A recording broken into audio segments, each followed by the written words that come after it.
Welcome to Nicholas Hood III Ministries, a ministry of hope, spiritual inspiration, personal power guided by Christian love. May the power of God's Holy Spirit fall upon you as you sit back and enjoy today's program. I introduce you now to Pastor Nicholas Hood III. Today I want to talk about Elijah and the widow. It's a fantastic story from 1 Kings, the 17th chapter. And let me paint the picture for you. First of all, Elijah's a prophet. Second, he happens to be a prophet during the time of Ahab the king. Ahab is described in 1 Kings 17 as the worst king that Israel had ever experienced. And he happens to be married to a woman named Jezebel. And perhaps you've heard people, when they really want to insult a woman, they'll say, "You Jezebel, you." But Jezebel had a mean streak in her. And when she realized that Elijah was giving prophecies from God against her husband and the actions that her husband was taking, Jezebel chased him.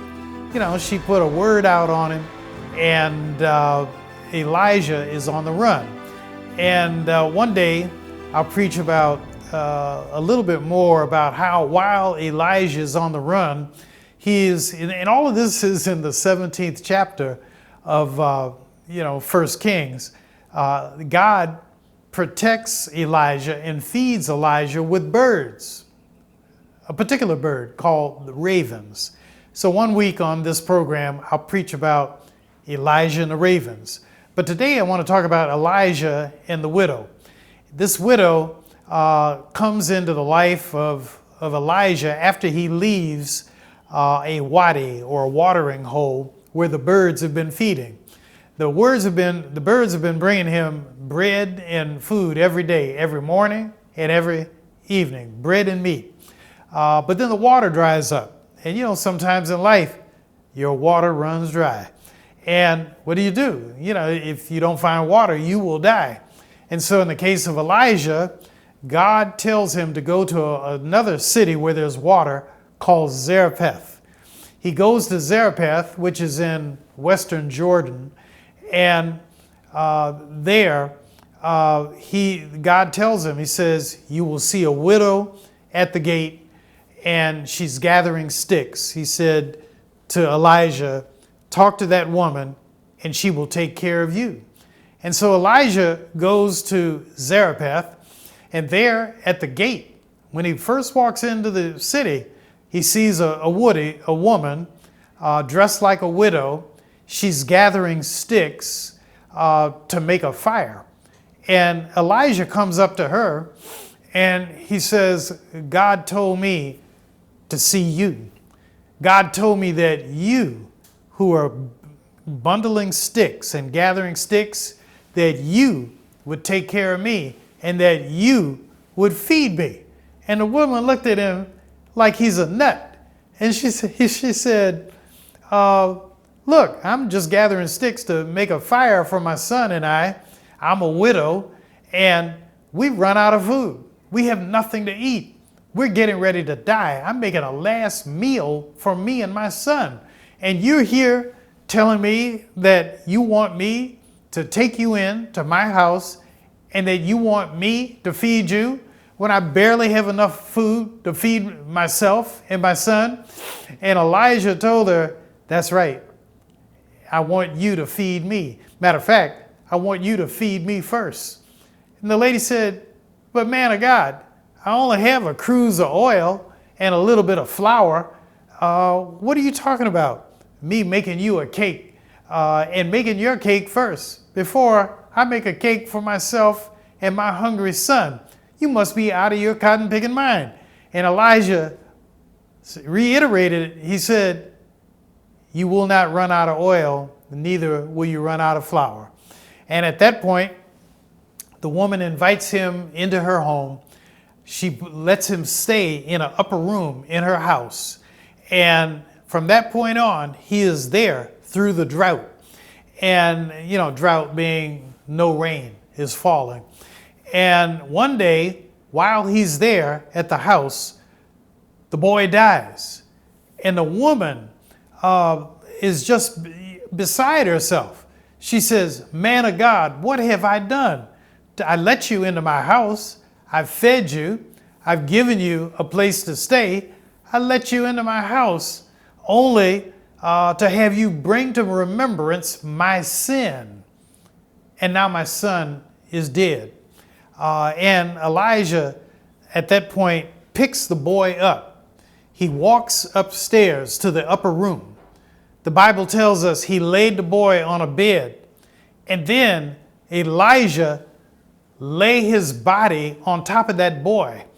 And in laying his body on top of the boy, Elijah prays to God to bring that boy back to life. And then Elijah gets off the bed and he looks at the boy, but the boy still looks dead. And so Elijah comes back and he puts his body on that boy. He does this 3 times. And I maintain that several things are happening there. Number one, Elijah is praying a hard prayer to God to bring that boy back to life.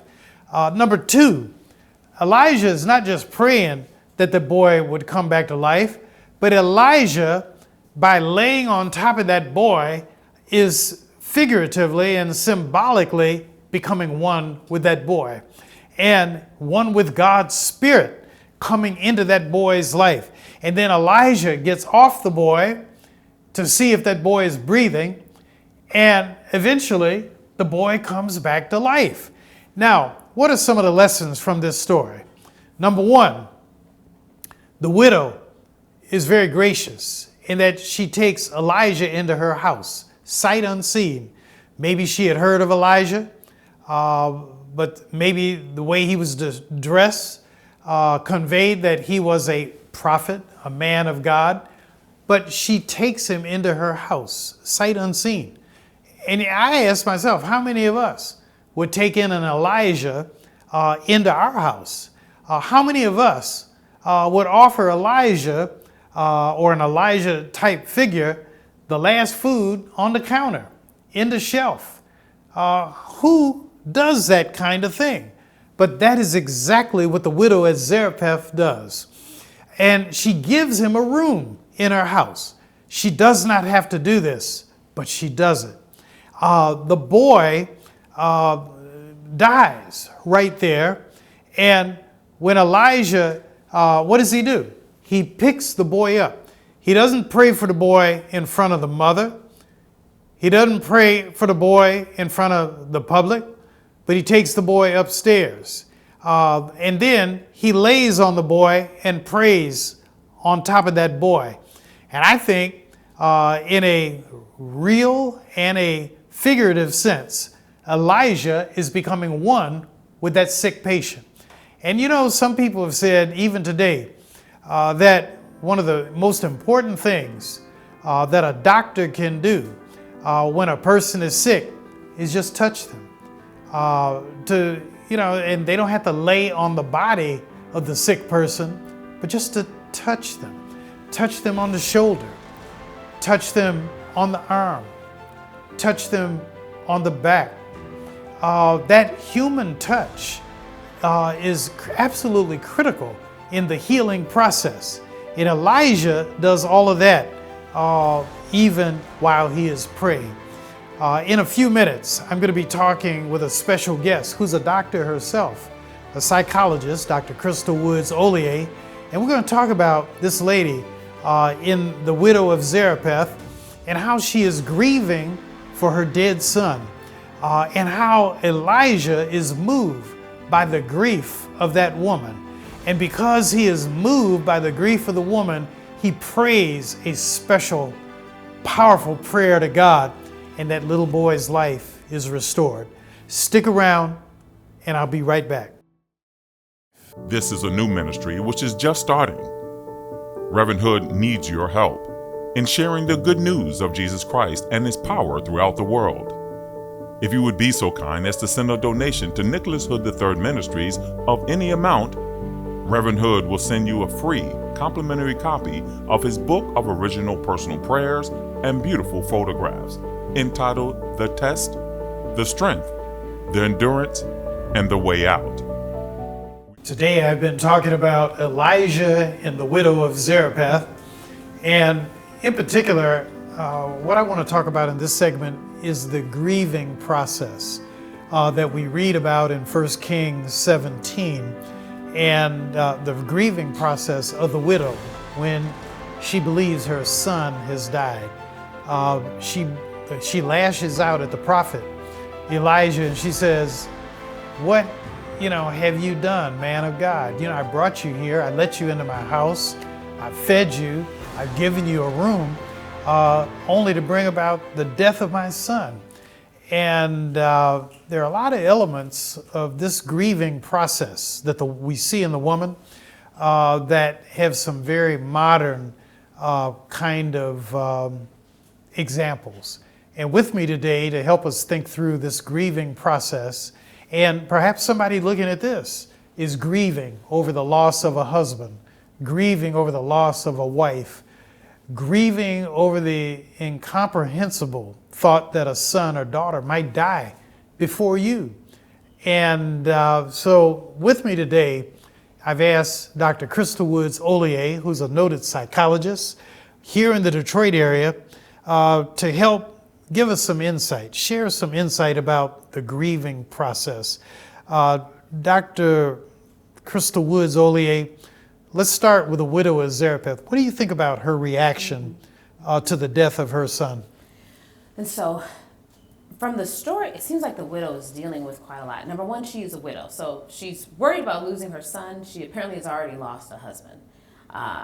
So she is already dealing with that. And when she meets Elijah out in the field, even I think he asked her for food, and she's like, "All I have is this little bit, and I'm actually taking this back to my son who is about to die." So at that point, she already thinks my son is dying. That is already. And she thinks she's dying too. Yes, that's true. Right. That's true. So she's thinking like, this is one of our last meals. Like, we're just trying to find some comfort in these last moments, really. And so then Elijah comes back with her, and in some ways it brings her some hope. She and her son continue to live longer. They're able to find more food. There had been starvation in the land before that. So a bit of hope starts to rise up in her until the son falls very ill again. And one of the things that caught me with that scripture is how she kind of cries out that, is it some sin that I did? She kind of starts blaming herself. Like, so she's upset with Elijah. She's angry, but she's also like, is it something that I did? Is this some, eternal punishment that God sent you to perform on me for some past sin of mine? I did not want this in my house. Not to mention that you and your son were already supposed to pass, you thought, quite some time before. But that hope made her think, well, maybe this is God come to save me. And then she sees, no, God is actually taking my son home. And so she is understandably distraught. The idea of losing someone close to you is difficult regardless. Losing a child, as you mentioned, would be doubly difficult because it can kind of seem like it's out of the order of things. Mm-hmm. You may think, oh, well, in the natural order of things, clearly as a parent, I would go before my child, but to have to watch your child die and maybe in some ways be blaming yourself for it as you're trying to make reason out of God calling him home would be extremely difficult. And so she's angry, she's frustrated. Now, her story ends up having a happy ending in a way. So the idea that her son does die, but God brings her son back to her. But for many of us, that is not our story. So that in a lot of ways, grief is the price we pay for love, for loving those close to us, that they're only with us for a time, and sometime God will call them home, and that will be tough. And that is a normal and natural response. So it's something that happens naturally in life, and definitely, in my practice, I definitely meet with people who are struggling, coping with grief. And as I think about what I try to offer them, what do I try to offer the person across from me who is dealing with the loss of a loved one, it is in part to normalize the difficulty in this moment and in this experience. It is normal and natural for this to be difficult, for it to be complicated. I think it's interesting, some of the customs we have around death and funeral rites, that those close to the loved one are usually tasked with all these different things that they have to do. You have to prepare a service. So basically you're planning an event, planning a reception afterwards. You're choosing casket colors and wood grain, and you are so busy. Clothing for the deceased. Exactly. Looking through their things.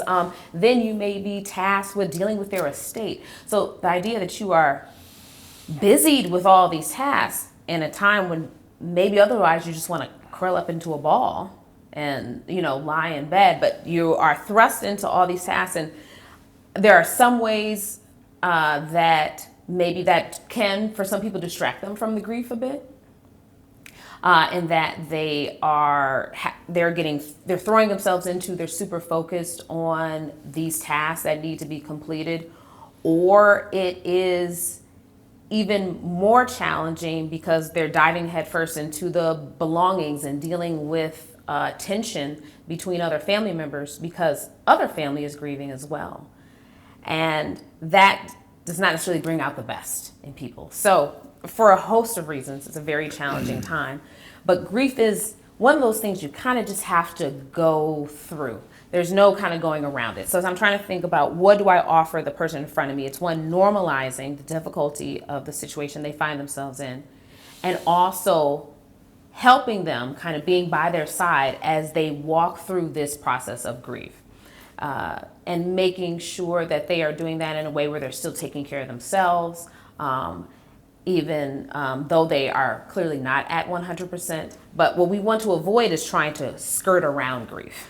That is when we find delayed grief, where this is something that hits you even harder, say a year later, 5 years later, because you tried to go around this process when the only way is through.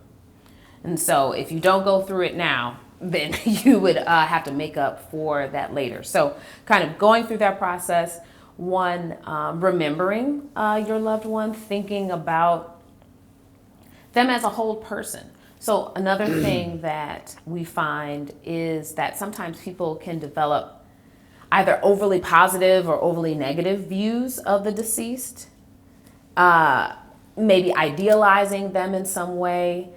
And that is not necessarily for the best either. Kind of thinking, this was a human, this was a person, this was a loved one, but they had, strengths and weaknesses. So kind of creating a nuanced narrative around who this person was, the role that they played in your life. And also trying to figure out that if there's someone who is close to you, they likely left a bit of a hole in your life. So there's no one that can replace them or the role they had in your life. But what are some ways that we can fill your life, fill your days, that can make some attempts to make up for the hole? It's not going to fit that hole the same way, but you can still live a full life, even though the way that person has to live with you at this point is more in your memories and in your mind. Mm-hmm. Is there such thing as a normal grief? And for our audience, Dr. Woods-Ollier, we have people watching this program all over America. And 190 plus other countries. There are people looking at this right now. And I'm sure somebody looking at this program right now has lost a mother or a father, sister, brother, somebody else who's close to them. What words of assurance, reassurance can you give to that person to let them know that maybe their grief, sad as it might be, is still part of the normal life cycle? How do you encourage them? Well, initially by saying, yes, this is normal to experience grief, and it can look different for different people. So there is no one way to grieve. And also the idea that it does get better. And so it's not a completely linear process. There will be times, especially maybe during holidays or anniversaries of the death or their birth, where it is particularly difficult, but that over time, it does get better. And that there is a part of that person that lives inside of you at all times. The memories that you have of them, the role that they played in your life, the impact that they had on your life does not disappear just because they are not physically earthside. As you are aware, a few years ago I lost my father to death.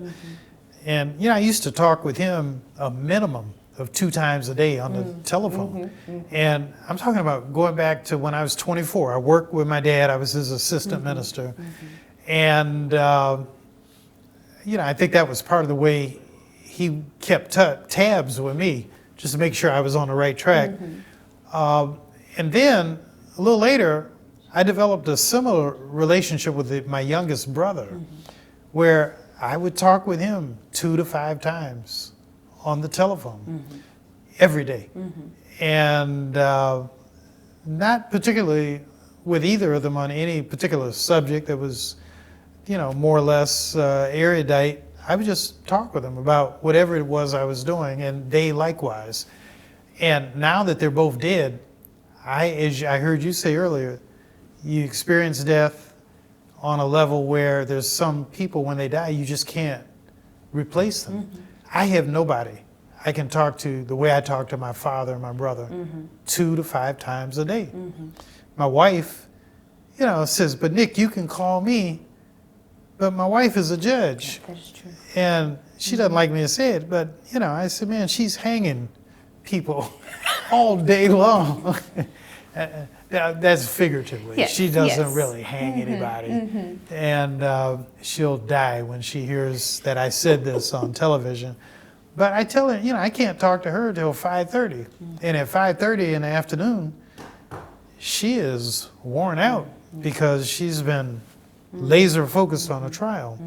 And for me, I just have not been able to find a way to fill that void. Now, that doesn't make me sad, but it is awful empty because I don't have anybody I feel comfortable talking with the way I talk to my dad and my brother. We only have about a minute left, but can you share with us any closing thoughts that you have, words of assurance to help a person work through their grief?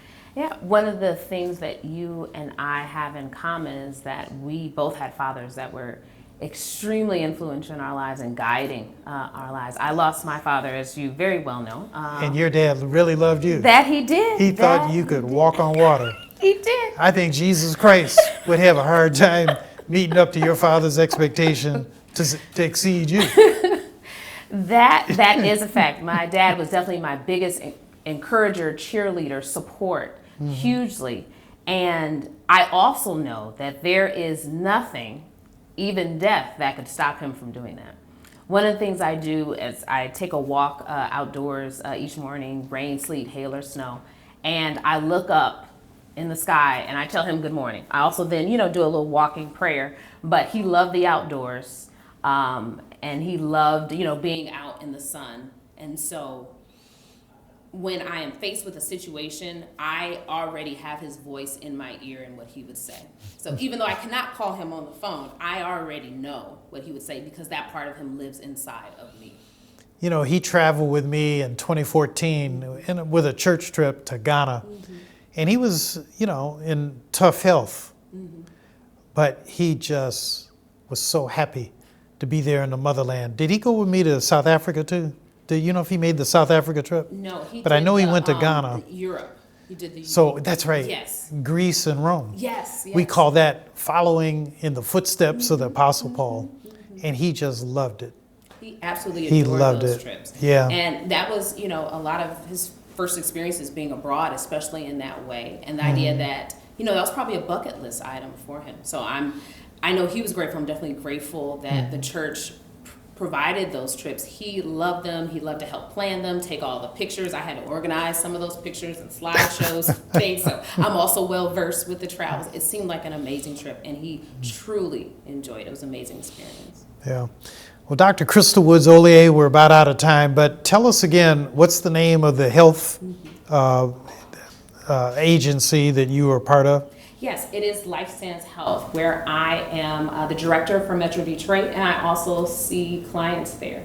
We have therapists and psychiatry services for those in need. There are outpatient behavioral health services. And if you are someone in need, you can reach out to us at area code 734-259-0000.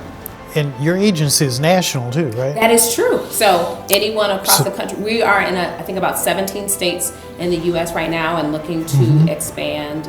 So yeah, that's a great place. Great. Folks, thanks so much for watching. This is Nick Hood Ministries. I've been with today Dr. Crystal Woods Ollier talking about grief. And if you're dealing with grief, I want you to know I'm praying for you. Just take your time. Keep positive, think good thoughts about the one who's died, and in Jesus Christ. Remember the good news that in our faith, we believe that death is not the end of life, but the beginning of new life, a life everlasting. God bless, God keep you. Thanks for watching. Hope you'll look at this program next week. And remember, I'm praying for you. Thank you for watching today's program. We hope you've been blessed in a powerful way. Just knowing you took the time to watch today's broadcast is a great encouragement to Pastor Nick Hood. If this broadcast has been a blessing to you, we ask that you mail a tax-free donation to Nicholas Hood Ministries at 4535 Chrysler Drive, Detroit, Michigan, 48201.